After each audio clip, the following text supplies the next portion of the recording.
అందం, అభినయం ఉన్న ఇండస్ట్రీలో స్టార్ స్టేటస్ పొందాలంటే అంత ఆషామాషి కాదు. అయితే కొంతమంది ఇలా ఎంట్రీ ఇస్తారో లేదో అలా స్టార్ స్టేటస్ కొట్టేస్తుంటారు. అలా చేసిన టాలీవుడ్లో 3 సినిమాలతోనే తనకంటూ ఓ ప్రత్యేక గుర్తింపు తెచ్చుకున్న ఈ హిందీ భామ ఇప్పుడు బాలీవుడ్లో పాగా వేసే పనిలో ఉందట.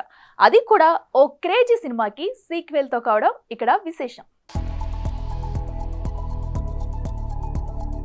మర్యాద రామన్న రాజమౌళి దర్శకత్వంలో మగధీర లాంటి విజువల్ వండర్ తర్వాత తెరకెక్కిన ఈ చిత్రం బాక్సాఫీస్ వద్ద ఎంతటి విజయాన్ని దక్కించుకుందో తెలిసిందే. అయితే 2012లో నటుడు అజయ్ దేవ్గన్ ఇదే సినిమాని సన్ ఆఫ్ సర్దార్ గా తెరకెక్కించగా అక్కడ కూడా మంచి వసూళ్లనే రాబట్టింది. అయితే ఈ సినిమాకి ఒరిజినల్ గా ఎలాంటి సీక్వెల్ లేనప్పటికీ హిందీలో మాత్రం సీక్వెల్ ని ప్రకటించారు మేకర్స్. కాగా ఇందులో మృణాల్ ఇప్పుడు హీరోయిన్ గా నటిస్తున్నట్టు బాలీవుడ్ లో టాక్ వినిపిస్తోంది. ఇక సన్ ఆఫ్ సర్దార్ కి సీక్వెల్ గా తెరకెక్కుతున్న ఈ సినిమా ఈ ఏడాది రిలీజ్ కి తీసుకురావడానికి ప్లాన్ చేస్తున్నారట మేకర్స్.